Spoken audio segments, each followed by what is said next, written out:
Well, a big welcome to everyone here tonight. Let's first give a big round of applause to Heath in the back. He's our sponsor. And without him, we wouldn't have a place to meet. So thank you, Heath. All right. Again, my name is Brent, KE7SAO. And O. And first, we're going to be hearing from Carl, WE7OMG, on events. All right. If I have to, I guess. Okay, Red. You have to. I have to. All right. Well, the first thing here is I'm going to have problems with this one because as much as I advertised for this, I was on call that week and I didn't hit there 1 minute of the Santa Net. So what I'm going to ask is, who listened to the Santa Net here? There's a few. Can somebody give me a report on how to go? Joe? I thought it went really well. Every time they pick up my radio now, my granddaughter goes, "You talking to Santa?" Jim? Yeah, lots of young people talking to Santa. Santa was great. Just did a great job with the kids too. All right. Anybody else? Anybody else have a comment? Go ahead.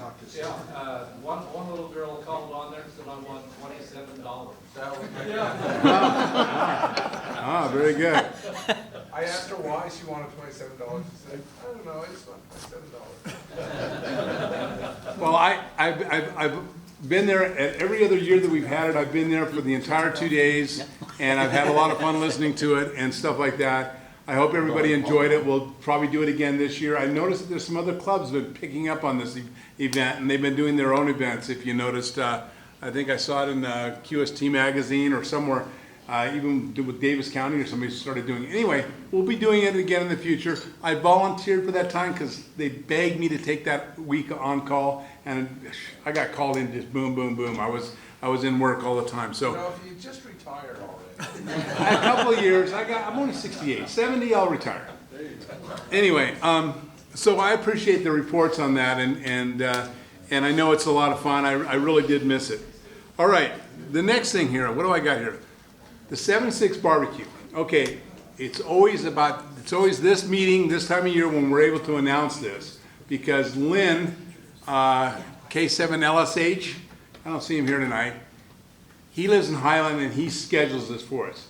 And it routinely scheduled on the first business day of the year. And you gotta get in there at 8 o'clock in the morning on the first Highland business day. Well, they changed the rules on him. When he got there, people had already taken all the dates we wanted. So, we're living with what we've got. It looks like he's already got it in here. July 8th is the earliest date that we could get. We couldn't mix it up with field day. We could go the week before field day. I think that was too close. The week after field day would have been too soon, I think. So we settled for July 8th. And we'll keep that date unless somebody comes up with some fantastic venue that we can change to that's in the early part of June, the first 2 weeks in June or whatever. If somebody comes up with a venue that we can make that happen, we might change it. But for now, it's settled at July 8th at Highland Glen Park. That's the one that's got the little pond, the little 4-acre lake up there in Highland that we've had for many years. And it's got the pavilion and the shade and stuff like that. We only get a 4-hour window for the price of doing that. We don't get it till whatever time of the day. It's like a 10 to 2 deal. So that's normally what we do anyway. So we'll have door prizes. We'll have a go-to station. Noji always comes set up HF for us. We'll try and make sure there's plenty of barbecue chicken there, and it's a potluck otherwise. And so hopefully we all have fun with that. So put it on your calendar, July 8th, 10 to 2, Highland Glen Park in Highland. And that's all I got. Anything else? Okay. I survived. I hate people like you. You know, Carl, I just want to make a comment. How old did you say you were? You were 68? Yes, sir. I could move into where you live. Dang, you look horrible. I know. All right, next up we have Michelle Costello for activities. Or Michael, Joe. I just called you Michelle. That's what it says. Oh, your name is Michelle. I thought it was Michael. I'm so sorry. Michelle Jr. Michelle, okay. Michelle's my wife. The pretty one. Right, okay. Anyway, whoever it is, Mr. Costello for activities. I thought she was the smart one. All right, Michelle's out with her dad at the hospital. She asked me to take over. So first thing we're going to talk about is Winter Field Day. Do we still need one more trailer? Or do we have 3? We have 3 now. We have 3 trailers. So you can see the 28th on the 29th. Start early setup about 8 a.m. on the 28th. And that's Saturday. It takes about 4 hours to get set up. 3 stations. And it's at Linden Marina. If you don't know where Linden Marina is, pull out your phone, plug in Linden Marina, Utah, and it'll give you directions right to it. Then we have the pizza dinner Saturday night at 5 p.m. Now, with the way this weather has been going, we might be able to have our first UVARC snowball fight. So, if you want to go into snow, you can make a snowman or an igloo. I mean, we could build a couple igloos and operate out of there. So be there. It's a lot of fun. Even though it's cold out, we got warm trailers. Hop on the radios, do stuff like that, see how stuff's set up. Ham Radio University is canceled. The next session will be set in Saturday, 18 February. And just to throw it on there, like Carl mentioned, summer field day, I believe that's the 24th and 25th of June. So put it on your calendar now. We have a big camp out. What's that? Yeah, last full weekend in June. We have a big camp out there. It looks like a whole little city. Potluck on Saturday. It's usually 5 or 6. Well, as we get closer, we'll figure it out. I think we do it about 5. Lots of good food. And that's all I got. Great. And I'm Joe, WH6QV. Michelle's the good-looking younger one. It's not was Michelle. Okay, I was like, did I just call you Michelle instead of Michael? I was like, oh crap. We just wanted to mess you up, Brent. Thank you. Well played. Remember, first snowball fight. Oh, talk about an awkward moment. Okay, next we have exams and courses by Noji.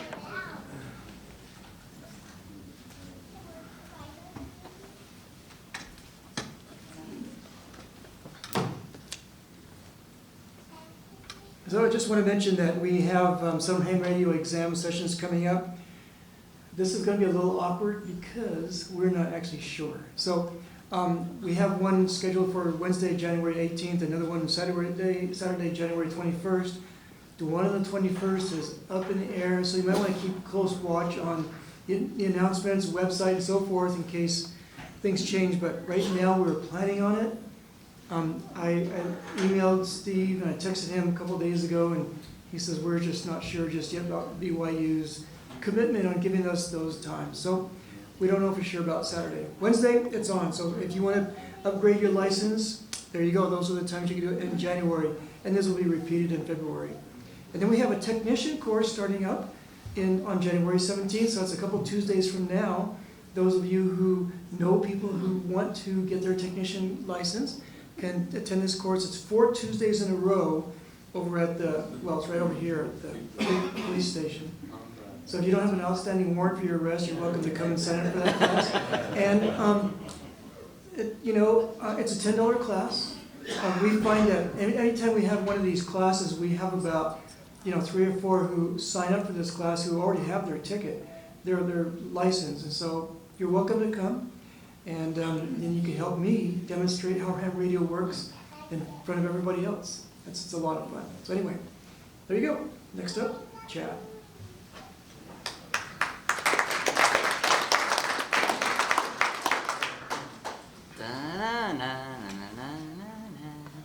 All right, so these are the new hams that got their ticket this last month. There's a whole list there, so I'm not going to read them. Do we have any new hams here tonight? If you're here, stand up. Stand up. Hi. What's your name? Oh, I'm Randy, KK7JSK. Well, good job. Thank you for coming. Glad to have you here. And these are more of the new hams. So there are a lot. This is all because Noji worked so hard. And then these are the upgrades. Do we have anybody who got upgraded here tonight? Joy? Nope. Okay, but anyway, congratulations to these guys as well. Thank you very much. And next, I will turn the time over to Brent. It's all yours. Oh, Noji. So I'm just going to take a second to introduce Brett. I don't know him very well. In fact, I don't know you at all. However, just through email Anybody and named social media. Brett Right. can't be very bad. that's right. So, what happened was that we had a driver, a person who drove his vehicle up to Butterfield Peaks and he got stuck. And he was calling out for help and no one was able to help him. And it turns out that someone finally did answer, but by the time he did answer the radio, he had already gotten some help from some passersby. Well then, after that scenario, we kind of felt like, oh, we're failures. We didn't come to this guy's help, right? Brett posts on social media and he says, you know, if someone had told us, we could have helped that person out because these guys are geared for that very kind of activity. And he represents the Utah Off-Road Recovery people. And that's what they do. They actually use ham radio, but other means too, to go and help people who are stranded in crazy places. So anyway, that's at the extent I know Brett, you know. I don't know how old he is or what school he went to or anything, but you know, there he is. So Brett, Well, few people do, no, there you go. Well, Brett, it's all yours. Thanks. Okay.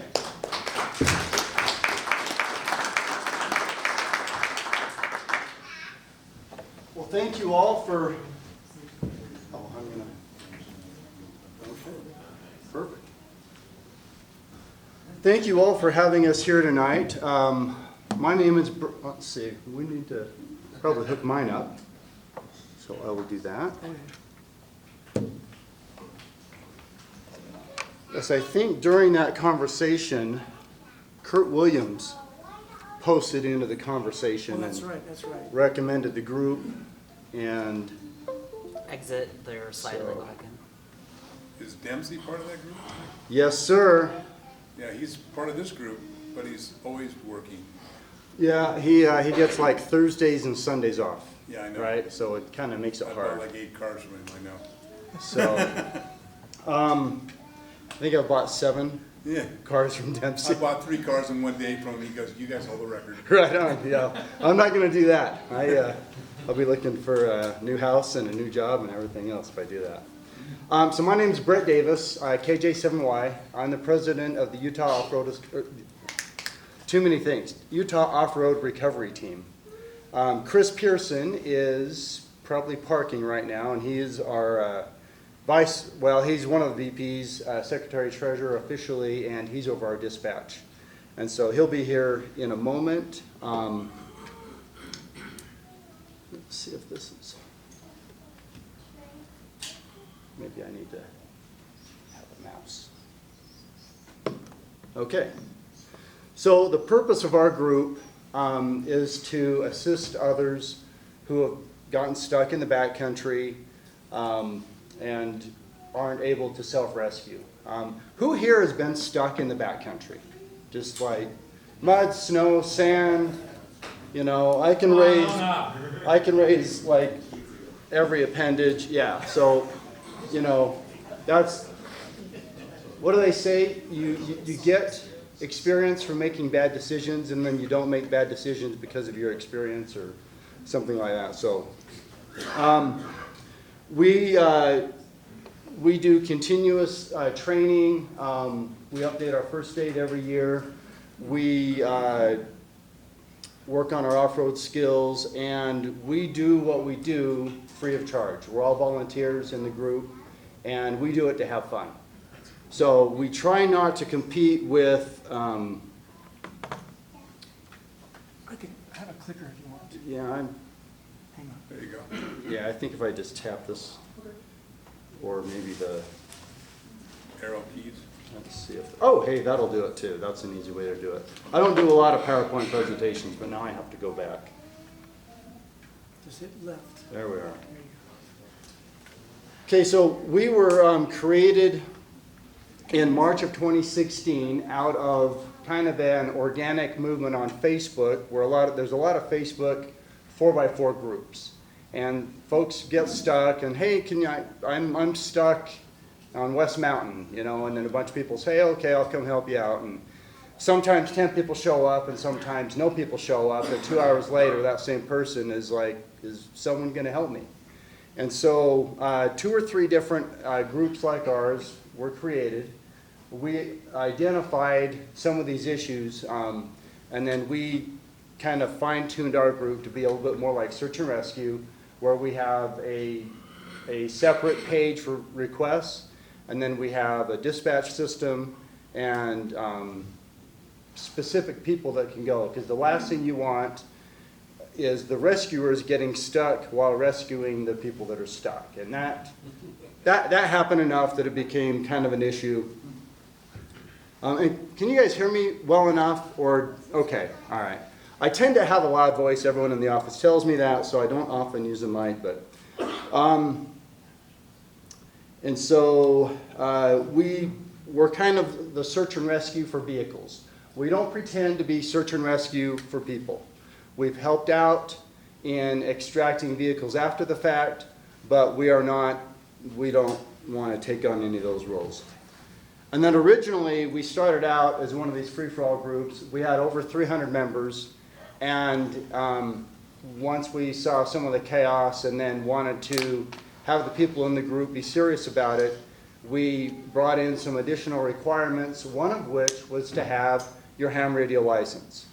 And at that point in time, the 300 members went to about 30, kind of 25 to 30.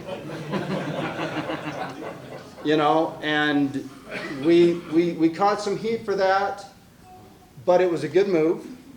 And if you want to do what we do, it's not that hard to get your ham license, you know. Two of my boys, one got theirs when he was 11, one got his when he was turning 12. So, you know, you can, and obviously you guys know how to do it. So that's a little bit of the history. Our membership requirements really aren't that hard. 4x4 vehicle with good recovery points, tow straps with loop ends, none of these hooks.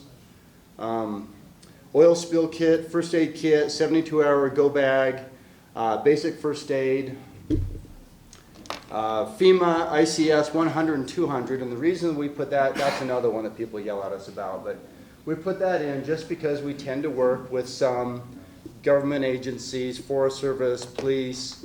Bountiful PD has its own speed dial for that canyon, and some of our larger recoveries, we just need to use those structures to be able to, and have our members know kind of what that's all about. And on a larger recovery, we'll use that type of structure with the winch boss, multiple rigging bosses, people up top, people down below, people doing traffic and all that stuff. And then ham radio license, technician level or higher. So in addition to those basic requirements, most members typically have a winch. I've put out some of the recovery gear that's, I have toolboxes in the back of my rig, but I also end up being the winch boss a lot because I like to talk, I guess, I don't know. So I have a little backpack with just some basic rigging in it, because oftentimes once we get a plan, I'll be up on the hillside or doing whatever rigging, and my vehicle hardly ever gets used. So I just pulled out some of those items, and we can do a show and tell after or something. Chris Pearson. And I don't remember your call sign. Say something. KI7HXY. All right. And Chris is over our dispatch system, so you got here just in time. I'm going to get into the operation a little bit. And this is actually, this slide, so I mentioned we have a Facebook group for the people in our group. We have a Facebook page for the public to message us if they're in a pickle. And then we have an admin group that Chris and I and some of the other board members and dispatchers will kind of communicate with behind the scenes. So what we will get is a message just like the one on the right. Hi, I have a truck stuck by Lost Creek Reservoir. Wondering if we could get some help. And then we have our basic message. Thank you for messaging us. Please send us GPS, location, photos of the situation. That's an automated message. Yeah, and your phone number, some contact information. And so then Chris and I and some others go through this, and there'll be a little bit more dialogue depending on what they send us. you know, sometimes they have a zoomed in photo of the tire stuck in the mud. I'm like, okay, well, that's a start.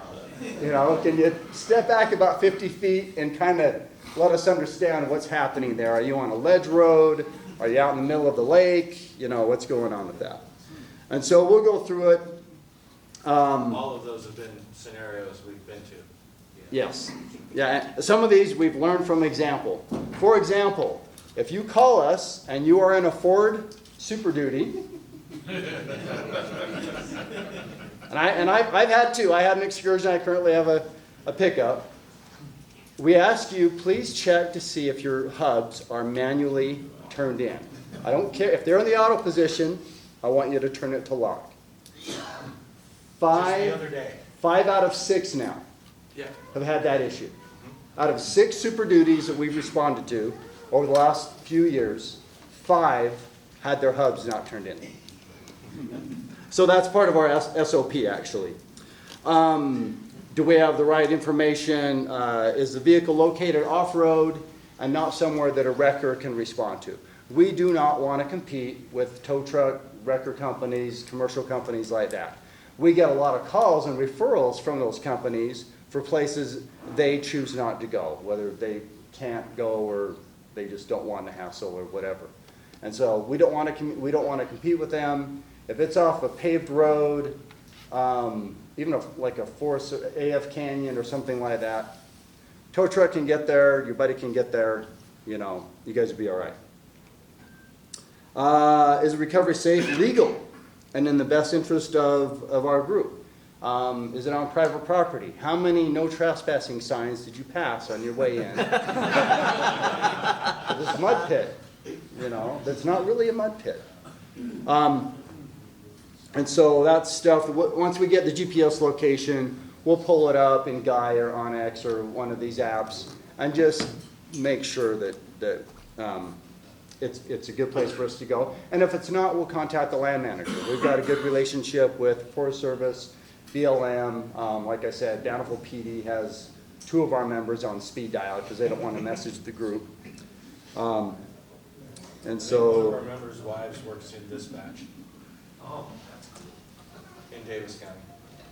okay, so once we get that message, Chris or I or one of the folks will take the information and go into our members group and we'll put a post in there. Hey, we've got a stuck truck out here. In this case, is this van life? The Sheep Creek? Yeah. Yeah. Van was stuck in the snow. So this is a post that Chris did. We put a little bit of information like that. Who's available? You know, this was up Spanish Fork Canyon. So I think, who went on this one? John and... It's John and... I don't remember. Yeah, so folks that were available said, hey, I can go. And we always send out at least 2, sometimes more, but we like to send out 2. And so once we have that information, we'll send out we have a text messaging service for our group. So we'll send out the text message because people aren't looking at Facebook all day long, only when they're at work. And they'll get a text. And I don't know if I put a text in there. Oh, I think I did. I got a question. In the next one. Yeah. Well, it seems like you guys, go through Facebook a lot, which is smart.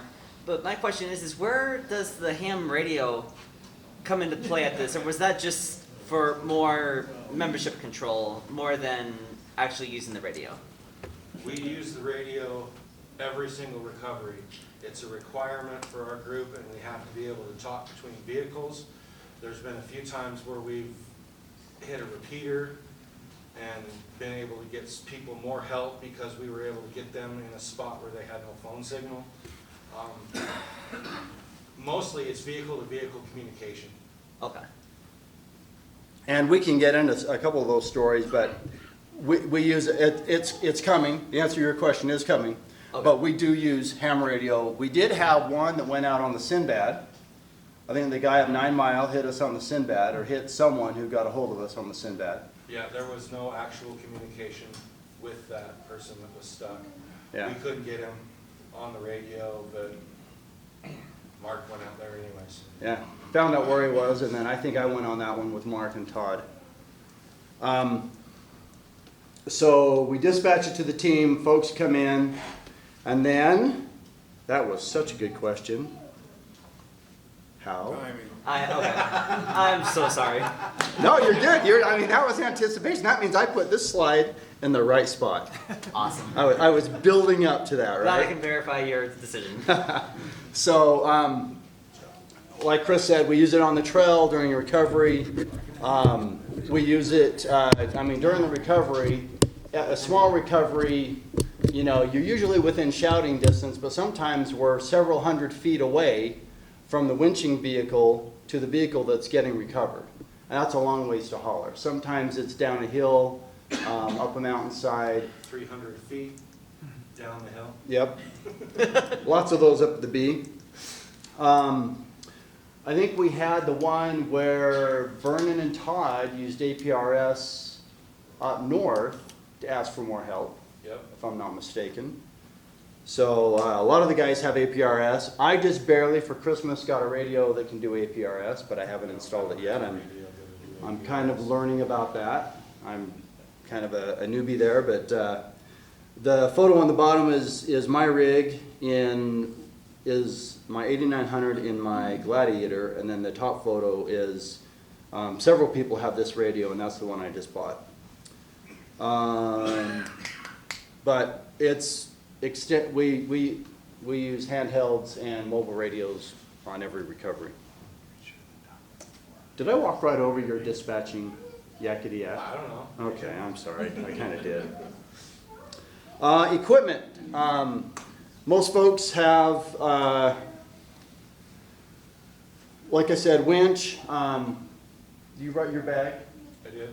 Okay, so we have a kinetic. We use winches. We have, I didn't bring a winch extension in. We typically carry 2 or 3 50-foot winch extensions. This is a kinetic rope, so you've got regular straps that don't stretch at all. This rope will stretch, right? And tree straps are that way. This will stretch up to 30% of its length. This is 30 feet long. So it will stretch up to 30% to enable you to keep a little momentum and also build up a little elastic energy and then pull the other vehicle out. The danger in this is, I'm about to geek out, if you guys like math. The weight of your vehicle times your speed, all right, divided by 2.2 is how much force you can develop doing this. So my rig weighs 6,100 pounds. At 5 miles an hour, it will develop 13,800 pounds of force, which exceeds most recovery equipment, right? So you have to be very, very careful when you're doing stuff like that. Kinetic rope, I don't want to get, this stuff gets used, so it's kind of dirty, so I lay down a towel. This is one of my handy talkies. Can I interrupt you for just one Yes. second? You just gave a calculation. Was it divided by 2.5 or times 2.5? Divided by 2.2. Thank you. So vehicle weight times speed in miles per hour divided by 2.2. And I think I actually have it up there on the sub-bullet and the second bullet. And that's kind of a conservative value. Empirical testing puts that value a little, which way does the math go? Bigger that number gets, the smaller it gets. So a little bit bigger. But He's the engineer, I don't know. yeah, instead of 13,000, it would be closer to 10,000. That's still a lot. So, gloves, radio,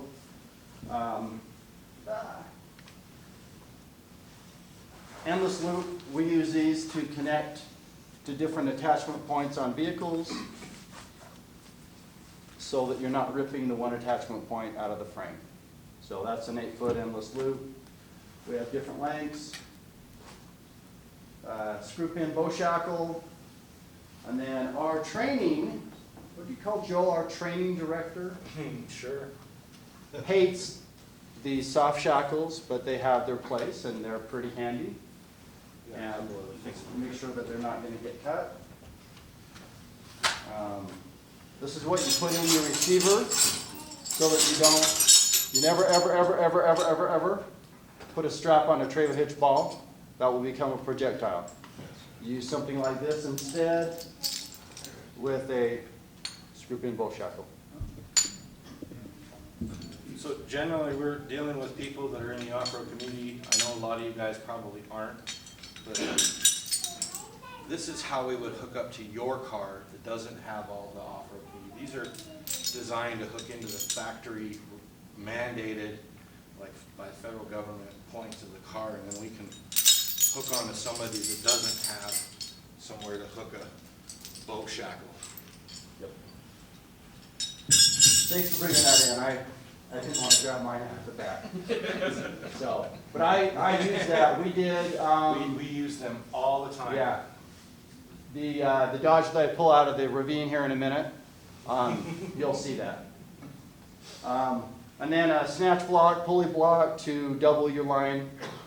And that way, if you have a 10,000 pound winch, technically you can pull a 20,000 pound load, assuming that your rigging equipment on the other end is rated for that load. So maybe it's, what we typically do is, say we're on snow and we're pulling a vehicle up a hill or whatever, we'll go out from my winch to the vehicle, back to a second vehicle, so that we have better anchors so we don't both slide.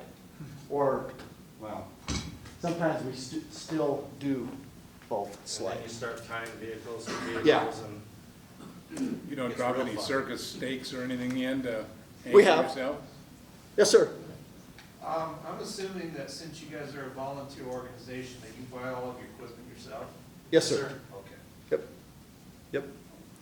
We are working on being a 501c3, and there are different grants that we can potentially use to get some equipment that, like pull pals, things that don't get used a lot, but would be handy for the team to have. And as the OHV program has different grants, and we've pulled side-by-sides out of the sand dunes. One of our vehicles became a tow truck for a side-by-side up above the B. We just kind of hooked it to the roll cage on the back, and What's the furthest away you've ever, like, I know the sand dunes are quite far from here, but like, what's the furthest you've ever received a call? I've done stuff down in Delta.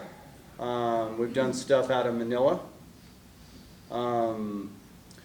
We've been on a call, we've been at like Jeep Safari when some of the locals had issues and they actually called us and we went down and did one. Went down and through Elephant Hill. It was actually the third time I ran that trail that week and ended up in the Abajos to fetch a Jeep. And Dempsey was on that one. And by the time we got there to the Jeep, the snow that he was stuck in was mostly melted. Dempsey jumped in, drove it out. We had a beautiful day going through Beef Basin and Elephant Hill. Do you guys have any videos on the stuff you did? I mean, I watch a lot of that Lots of stuff on mass recovery stuff. So I knew you were gonna cringe, but I mean, he's down south. You guys are up north. I mean, Yep. you know, you see a lot of the kinetic videos when he. If you heard anything from me today, Uh-huh, we never put a strap on a trailer hitch ball. uh-huh. ever, Yeah. ever, ever, ever, ever. That's all I'm going to say about ever. our friend man. Yes. Well, I've just seen the kinetic straps being used, and they're like, to see the videos on that is just awesome. This was a recovery up at the B just a couple of weeks ago. The bee, that's our honey hole. So that's time lapse, but we've gotten pretty good at what we do. So where is that? For those- Bountiful B. It's The parking lot's by the temple in Bountiful, right above it. Yep. Tons of stuff up there. We had actually done a recovery up on Skyline earlier that day. Pardon? Oh, okay. But we pulled up, we knew the situation, and I think the total recovery there was about 18 to 20 minutes, including rigging, BSing, all that stuff. Can I see it again?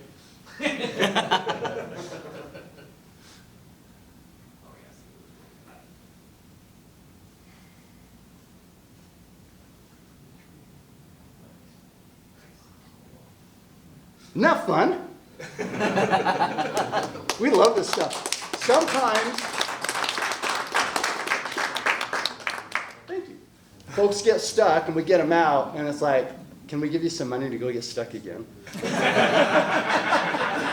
okay. Do you ever find Stories about how they got out. Do you ever find anyone injured from, let's say, crashing their vehicle or getting stuck, or is that like? I noticed that vehicle was sideways, kind of sideways in there. Like, have you ever found anyone injured? We haven't, well, we had one that we had to recover after an attempted suicide. And we got involved after the police and paramedics and all those folks were done. But otherwise, no. And again, so we're not search and rescue, right? If someone is hurt like that and they called us, we just call 911. Let's, let those experts take care of the people, and then we'll help with the vehicle. So the reason why I was asking was, like, I noticed that car was kind of tilted in the banks There over were there. no injuries in that recovery at all. Yeah. He was fine, he just, and he's sitting there in his seat. Oh, okay. Okay, that's why. Yeah, I a was, lot of these happen actually kind of slow motion. There's one that I'll show that didn't. So where does the first aid? And I hope you don't mind me asking all these questions, but like, where does the first aid qualification come in?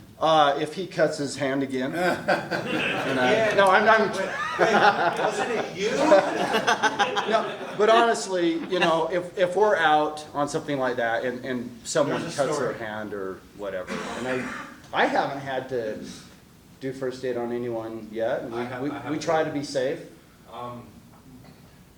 We were in, me and Brett and a bunch of the other guys from the team were in a recovery class with I don't remember who he is, but he's some guy that travels around and teaches this kind of thing. And he caught Brett working on a winch line without gloves. Well, yeah, in the And sit-down then session, he said, wear he was gloves. like, all right, your hand's cut, you can't use your right hand anymore for the rest of this thing. It was, Yeah, it was a great, it was great. it was a good lesson. Brett, I was wondering about multiples.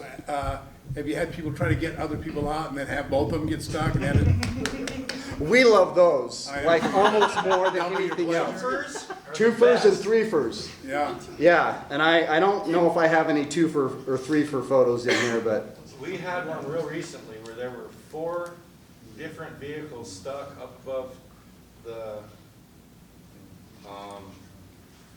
where was that? West side of Salt Lake What was Valley. the name of the shop? The The Bullfrog Spa outlet store.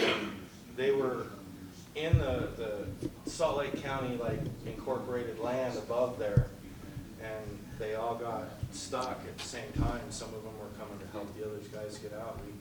We pulled them all out in, 30 minutes? Vernon and those guys did. So during the fast motion there, we're all on ham radios. There's 4 of us on ham radios, the guy directing it and then the other one's winching it. Yes, sir. My mind goes in this direction, I apologize beforehand. But does the state require any certifications? 1. 2, from the looks of these vehicles, some of them look fairly new. Has anybody sued you for damaging your vehicle? No, and I skipped over that in the dispatch section. We actually have an online waiver that we send out and people sign before we do that. So, yeah. We had a lawyer write it for us, and hopefully it'll be okay. So on the dispatch, Hasn't happened yet. I know you have a Facebook page, but how do people know to contact you? I mean, that, I Google and friends and so a lot of the guys who are getting stuck are pretty active in the 4x4 community or other kind of either hunting communities and things like that. And there are different social networks and they'll post in that group. And so we've been around for 7 years and our name of our group is out there. And there's some other groups that have similar names and we're all members in those groups too. And so when those come in, we just, tag the recovery team and it comes into us and we dispatch it. But we also get phone calls from friends and stuff too. so do you have different members around the state, say someone in St. George or someone in Logan, and I mean, what's their St. George, no. So But most, we've got northern Utah pretty slammed. yeah, You get maybe out west in Vernal and whatnot, we don't have a whole lot. yeah, a couple guys out there. I've So got a couple friends out there that I can get on Yeah. the phone, but nobody on the team. So St. George, you've got Casey Lofthouse that we use a lot. You've got Matt that does those. Over in Moab, you've got Rory Irish that does a ton of recoveries. John Marshall, Ray John Marshall, Aing, Search and rescue / recovery / tour guide. slash everything. Baja Racer. Right. Yeah, good questions. So I've just. Do you have someone on dispatch like 24/7 monitoring your Facebook page, or so like if someone like if I were to submit a Facebook, like if I were to submit something on Facebook saying asking for help, how long does it take for someone to find it and for you to dispatch the help? So like 6 a.m. to midnight, one of us is up. There's 6 of us that monitor the page. Oh, okay. And so the other night, I was heading out on the one that was in the ditch. The next morning, I pulled into my garage. I guess it was about midnight or so, and a request came in that was on the west side of the Utah or Salt Lake Valley. And I'm like, it's 20 minutes away. I'll go help. And like we were out there for 2 hours, but. Generally though, if you send us a message at 4 a.m., we're going to respond when we wake up in the morning. Yeah. Like we said before, we're not search and rescue. Yeah. If you need out of the situation that you're in without your vehicle, that's when you call search and rescue. Call us the next day when everybody's safe and we can go up and get it at our leisure. Like the guy that hiked out. He was on the news. Yeah. There was a gentleman that got stuck out in the West Desert and he hiked for a bunch. They looked with helicopters. They ended up picking him up and bringing him back to town. And we went out like a couple days later and with the gentleman and got the vehicle out. Yeah. I say we, I wasn't there. Brett, Yeah. I think was. We did that down in Ephraim too. Search and rescue fetched a guy, and one of their search and rescue guys is on the team. So. Okay, go.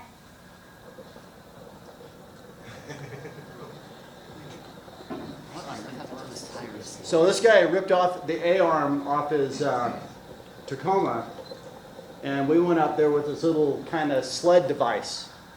Jacked it up, put the sled underneath there, strapped it on poorly, and... He says we, this one was Brett. Yeah, this is me and Todd and Vernon.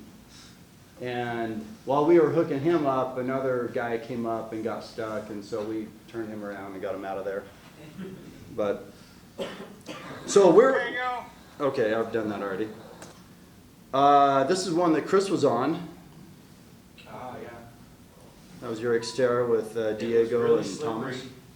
And he was coming, in the picture on the right, he was coming right to left, and he couldn't hold the turn, and he ended up upside down in the ditch right behind him. We call that running out of talent. Right? Running out of road. Yeah, we see that a lot. I have a question. Have you ever ended up in a situation where you found the situation either impossible or you had to think outside the box to get it resolved? I've been on one that I couldn't recover. It was That- actually down in Moab, there was this group, or this couple of people in this little Bronco 2 that went up an ATV trail. And they ended up trying to get up high because there was a rock on the right, and you know, their 6 foot wide vehicle won't fit up there. So they ended up rolling and put that rock right through the back window on a Bronco 2. And because of how narrow it was, we couldn't, I couldn't get my vehicle out there. The other guy that I had with me, it was like, Is that you and Sam? it was Matt Adair. He wasn't Oh, not okay. on the team anymore. Yeah. He didn't want to keep the requirements. Yeah. Well, you guys, we actually turned that down turned after it you down, scoped and it then out. John Marshall Yeah. ended up going out and getting it, and he used this like real elaborate, crazy engineered. It's a pretty cool winching scheme. It was pretty cool. Guy is a former aerospace engineer, and he's kind of made a life in Moab, doing all things Moab. But yeah, you guys rolled this one over, and then I think you had to It was a tow him out. classic pendulum maneuver. We were able to flip him up to the position where he was on the right, and then we hooked another winch to the back of him, and while the other was still hooked up, we just pulled him out and right out on the winch line, keep them from rolling back over. So the first video I showed where we pulled the Lexus up on the road, we call that a pendulum maneuver. We do one winch to the front, one winch to the back, and then you just pull them up. Before we got there on the Lexus, another guy in a truck had tried to pull him out, and all he did was pull the Lexus along the side of the hill and actually went further down the hill. So we're about 4 minutes into our Q&A. We've got a few more minutes. I've just got a couple more like this. You guys have been asking questions as we've gone, so. Hey, there's the bee. There's the bee. That's one of many that we have done at that location, actually. And Like it's, this exact spot. it is ice there. I mean, it's, you're walking, you can see the Ram Power Wagon there is on the traction boards. I was gonna grab mine. I think all the vehicles there, we set up on traction boards, and then, I don't know if in this one, if there's two more out of view in between those.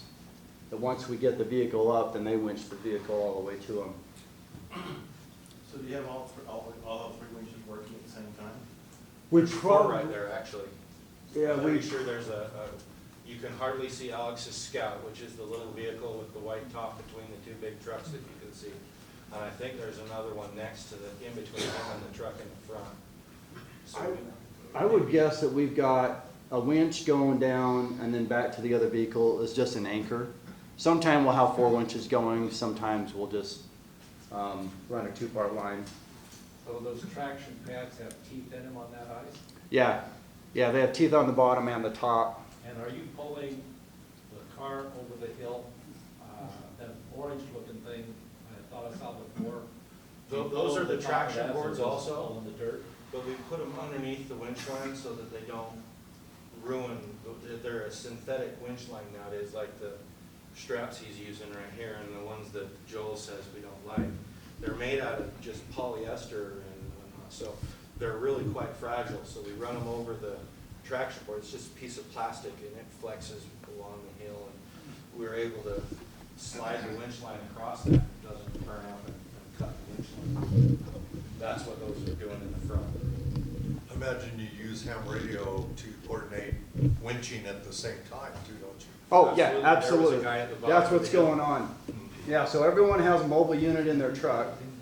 And then, like when we were rigging this, we probably had 2 or 3 guys, you know, a couple hundred feet down the hill. And they've got radios down there, and so it's full coordination.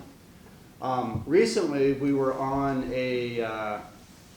we actually had this happen twice recently, where we get to a recovery and there's, you know, 3 or 4 of us, and we decide, okay, one person can handle this car and another one can handle that one. That happened out in Harriman.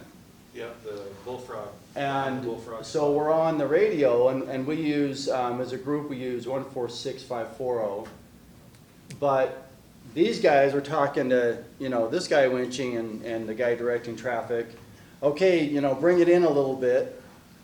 The guys over there are actually needing to, you know, let out their line, and so it got kind of confusing. And so that's something that we need to, you know, That go to a would different just be as frequency. simple as like whoever's in charge of the group, if we split it up, all right, you guys are on 540, you guys are on 520, or you, Yeah. whatever. It's, So- it's something we discovered recently. Yeah, but yeah, we, I don't know if I have the slide in here. Oh, actually I do. So we can skip this one. This is just another pendulum coming off the front of mine. Shot of the traction board. Okay, we've got my Jeep running up off the tree to the front. We're going to do a redirected pendulum. Got Ryan's Jeep back there. Up and hook to the back. So the way that's set up, both vehicles are going to be pulling him sideways towards the tree.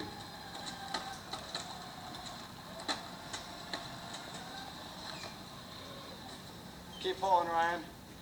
So I'm on the Get a little bit more radio. like shotgun.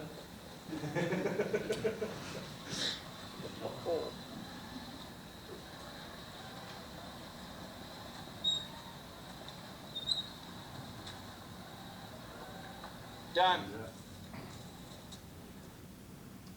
And so on this one, ooh, This guy, we've had a couple Subarus. This guy saw that he was going off, and instead of turning up, he steered into it. And he actually went all the way down. When we got, I think this is the one, when we got him up on the road, He drove that vehicle. started out up, drove it away. He's missing the front bumper. It drove. But we actually, when he went down the hill, he kind of went down the hill and then down. And so where the blue Jeep is, we had to actually winch him 100 feet up to there. And then where the green one is, then we had to winch him over to where we were. This looks like Guardsman, is that right? Bountiful B. Okay. The honey hole. Remind me not to drive near the Bountiful Bee, will you? Just, have good tires and keep it slow. Okay. And you'll be fine. People are up and down that road all day long. So again, we had 2 rigging crews, all on mobile radios and handy talkies. I think the hardest thing for us is remembering to say our call sign every 10 minutes. And take pictures. And take pictures. And so blah blah. Did you see that? Okay, thank you for letting us come tonight and tell a little bit about our group.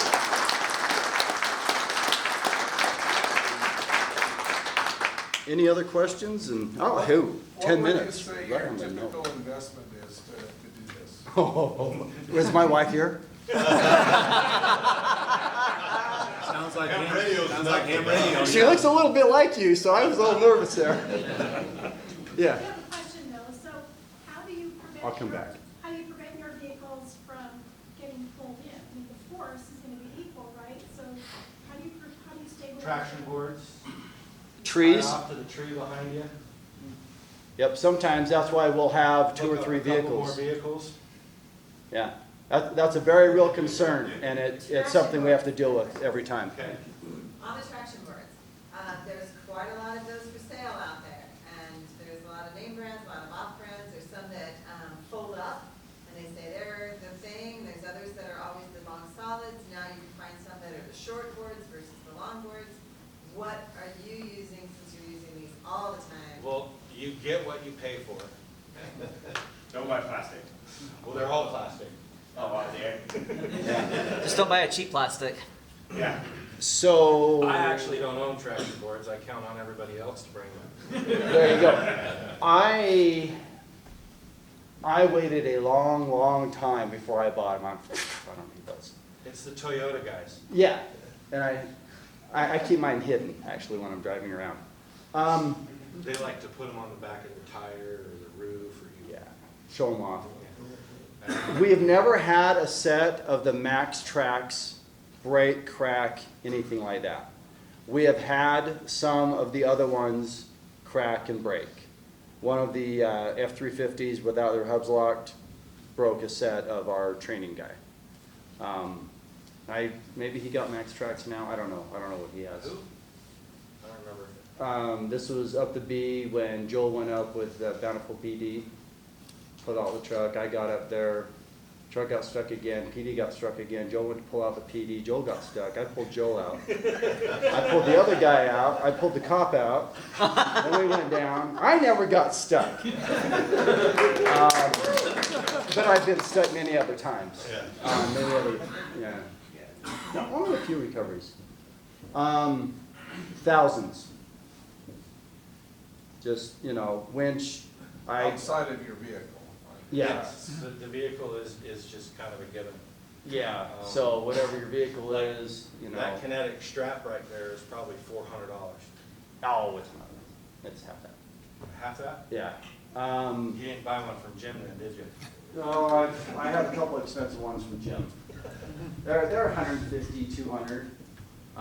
This was an ASR, Factor I got 55, mine it's on about the sale same. for like just under 300 from Jim, so. Yeah.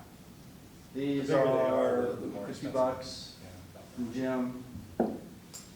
This is from Factor 55, so it's gold plated. It's probably about 25, And that's which is way solid, too right? much. Yeah, It's a solid aluminum. piece of aluminum. You guys know how much these are. What was Kurt got these. You guys, you know Kurt Williams. Kurt got these for us. I think they were like $180 a piece, Yeah. our price. Yeah. So. And that was a pretty screaming 200 like, there. discount deal. These are $40 each, the good ones, Crosby. These will elongate before, they won't just crack like, The Harbor Freight. Harbor Freight ones. These are $25. These are actually cheaper now nowadays. Yeah, I don't remember that being. So it all adds up. Winch Joe sells them. extensions, I've probably got 4 50-foot winch extensions. They're about 100-ish each. Winch line's about $150. So, but you know, this is what we do for fun. And we also go four-wheeling and stuff. We're going Saturday. We're gonna go play in the snow. We'll each be stuck probably 5 or 6 times through the course of the day. Just Where are you going? I haven't heard. Vernon, south of Vernon. Welcome to come. I'm not happy. So Brett, how does a person get involved with the Utah Off-Road Recovery? So they can, if they're interested in joining the group, on our public page, there's the same list of requirements, and they can message us. We're interested in doing it, and then they just have to send in, you know, their call sign and their certs and things like that. Cool. And so, yeah, and we're 35 members, probably 15 are really active, and we are hopping. We have 3 or 4 a week that we do. And I don't know, we have had like fun. 5 last weekend. Yeah, yeah, I missed half of them because I was out of town. And will you be able to provide this PowerPoint slideshow for us to pass around to Sure. the post? Yeah, I will, it's big. So I'll send you, I think I've got your email. Yeah. And so I'll shoot it in a Google Drive thing. And Perfect. yeah, it was too big to email Okay. someone last night. So, okay, thank you. Thanks.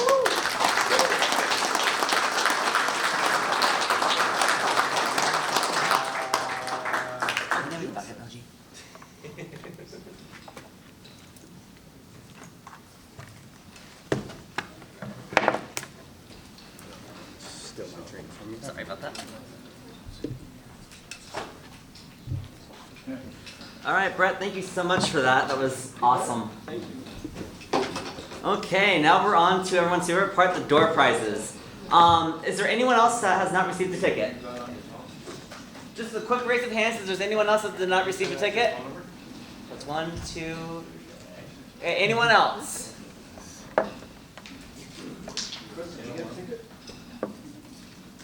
Maybe getting one. Huh? Chris's one.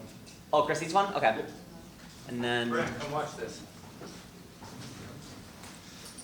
Oh, he's Brett, I'm Brent, so I hear Brent. I did get a ticket. This is Chris. I did not get a ticket. Okay, who has their hand back here? Oh, by the way, just so you know, Chris Pearson here, he's a 7'6", and last time I actually saw him, he was actually the victim of a really bad crash. Sorry, didn't mean to steal your thunder. Whoa.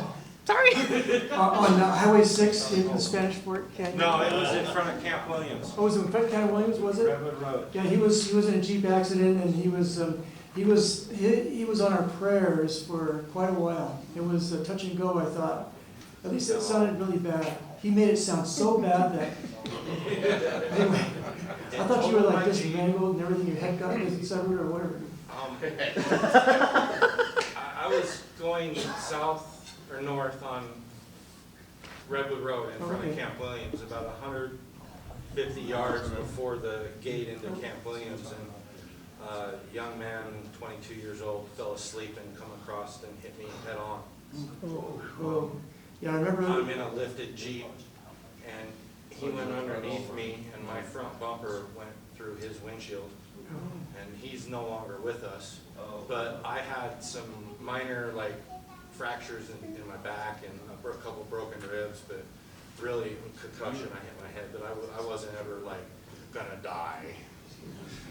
It was on KSL, and they Yeah, it definitely, was. I saw the photos and everything. It was exaggerated it a little bit on my end, but yeah, it did kill the other kid. Okay, so yeah, that's the last time I remember Chris being in action. So I'm glad you're You okay. don't remember the emu when I called out on the radio? Yeah, you know. Okay, so yeah, okay, yeah, that's true. Chris had an emu thing, and we went out to, was it Eagle Mountain, was it? I was out in Eagle Mountain. Yeah, it was part of the Scout 150. I don't remember. I hollered on the radio because I ran out of gas. Yeah. Around all the fuel went to the front of the tank. It was that steep. And we saw the pictures of the guy with the emus, and we're going, you gotta be kidding. There was a guy that was hauling emus in his vehicle, and he was like a young kid, wasn't he?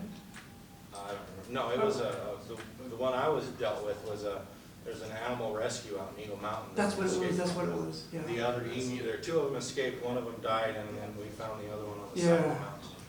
But it was just way up there on the side of the mountain, and nobody could get to it, so I drove the Jeep up the mountain. So there you go, It was there's steep. Enough that I turned Chris around and I Pearson's ran out legacy. of gas because all the fuel was now on the other side of the tank. Okay, so is there anyone else that has not received any tickets? Yeah, we'll show that one. Okay, so really quick, I do have one small problem. Henry tried to hit me over the head with his machete, and I had to take my hands up like this to block his hit. So now my hands are really swollen, so I can't reach my hand into the bucket. And so I need a really pair of tiny hands. And I was wondering if there was a kid here that might be willing to come up with really small hands. I think I see a hand raised. You want to come up and help? Since my hands are really swollen from the machete that Henry hit me with. Nathan, since that Henry hit me with, you know. Okay, so I'm gonna have you do this. We're gonna mix this up really good. You're gonna take one out, and you're gonna mix it up really good. Oh, I am so sorry. Okay. The kinetic throw. Wow. Okay. Okay, so this is how we're gonna do it tonight. We're gonna have one main prize. We're gonna do everything main prize or regular prize, and then we're gonna have one main door prize. That one main door prize we're gonna do virtually. Can anyone guess what that virtual door prize is going to be? A trip to field day. Yes. No, a Pockris J-pull. Note you forgot the Pockris J-pull at home. So whoever wins the Pockris J-pull, we're gonna do it virtually. So, and then everything else will be main door prizes. It'll be delivered later. We have, of course, our Can everyone hear me without the microphone in the back? Okay. We have the ARRL membership. We have a Windows 10 computer. It's got a Boku. A Boku of things. It's got a SD drive and what was the other thing you said? A lot of memory. A lot of memory. Okay. We have a socket wrench. We also have a digital multimeter. And then we have Official dual band. an official dual band ham radio. Okay, and we have an official dual band transceiver. This is not a Baofeng. This is a transceiver. Okay, not a Baofeng. I want to make that very clear. Okay, if anyone calls this a Baofeng, I will take this thing out of the box and hit you with it. Turn the box around. Look at what it says on it. Look at what it says on the box. Yeah, it's a multi-function transceiver. Multi-function transceiver. Okay, get on it. Okay. All right, Nathan, you ready? All right, here we go. By the way, if anyone doesn't win tonight, it's not my fault. It's this.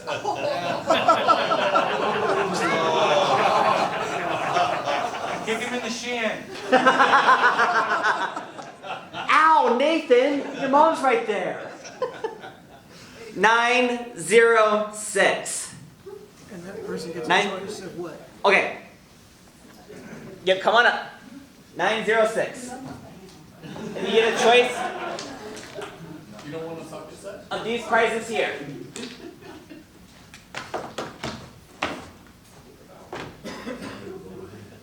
Pick one. Pick one, anyone.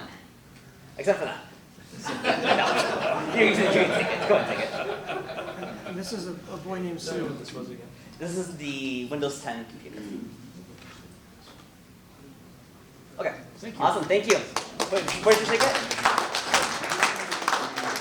Oh wait, never mind. I'm sorry. I got mine right here. We'll just sit this aside. Okay. That was Sue. All right, next. That was Sue, by the way. Oh, Sue. Congratulations, Sue. Thank you. Can you pick another one that wasn't my ticket? Can you try another one that wasn't my ticket? 908. 908. Is there a 908 here?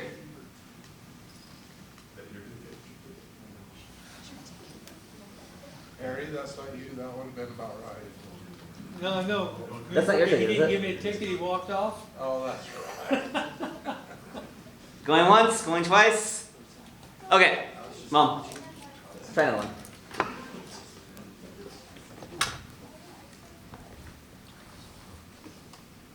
Still isn't mine.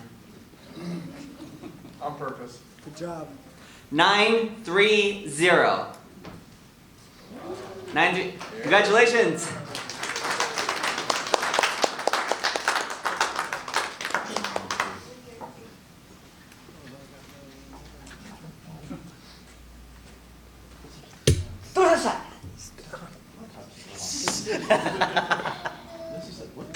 That's the Windows. It's a Windows 10 computer, but it's the hard drive, right? This is a test. Why are you? It's a full Windows 10 computer with 256 gig SSD and 8 gig of RAM. Okay. That's a possibility, right? Yeah, try it. Thank you. Jeez, these Asians, man, they think we know everything.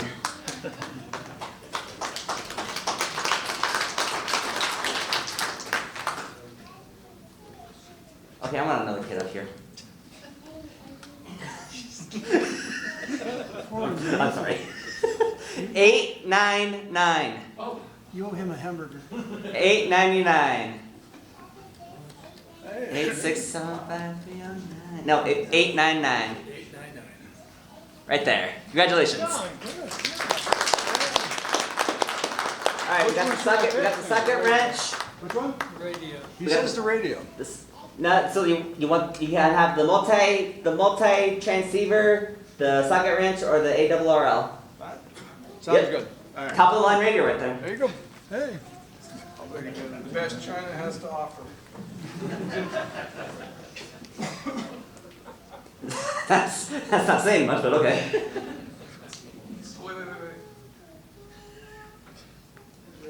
Wait. 947. 947. Hey, all right. New license and a door prize to go with it. You know, it's too bad that jerk before you took the radio. That's okay. J-pole. Actually, no, the J-pole is going to be our main prize. So we've got the socket wrench and the double RL membership. I cannot say that. Just got that, so I would grab the socket wrench. All right. So this is our last main prize. So whoever this goes to is going to need the ARRL membership. Make sure it's not Brent. Make sure it's me. Choose wisely. Make sure it's not Brent. Hey, he already got one. Hey, you can never have too many of those things, you know. 936. 936. All right. Taylor. Are you sure? Give it to somebody else. I got one last time. Okay. Go and take your guy. Still not Brent.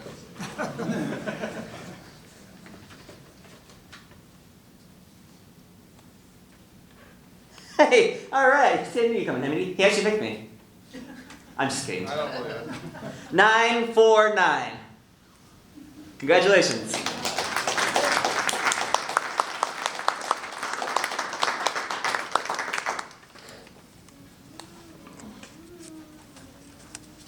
All right. So that concludes our main prizes, or that concludes those store prizes. Now for the Pockers J-Pole. And just remember, Noji forgot it at home, so we're going to do this one virtually. Just imagine me handing you this really long pole that Carl made, and we'll be good.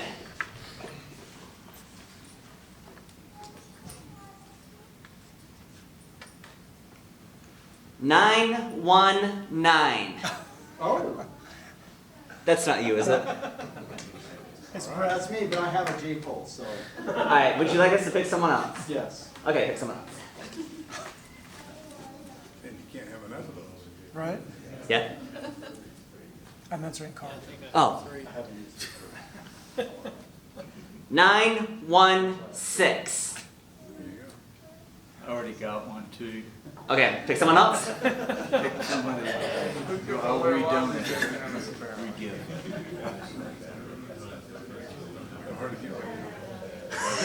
All right, we're just gonna go down the line here. 917. Draw it again. I knew it was gonna happen someday. I knew it was gonna happen someday.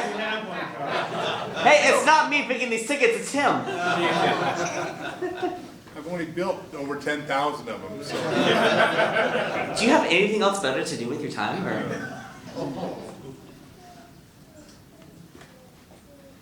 894. 894. Is that you? Would you like a Parker staple? Sure. Okay, imagine me handing it to you. What was your name? Carol. Carol? Okay. Noji comes with it. Yeah, and Noji comes with it. All right, congratulations to all of our door prize winners. Let's once again, I want to acknowledge Heath. Without him, we wouldn't be able to have this room, and who knows where the heck we would meet. Maybe we have to meet in Noji's guest bedroom since it just got emptied. He's got everything out in his living room, so we couldn't meet there, but maybe in his guest bedroom or something. So Heath, thank you so much for giving us this room, for being our sponsor, and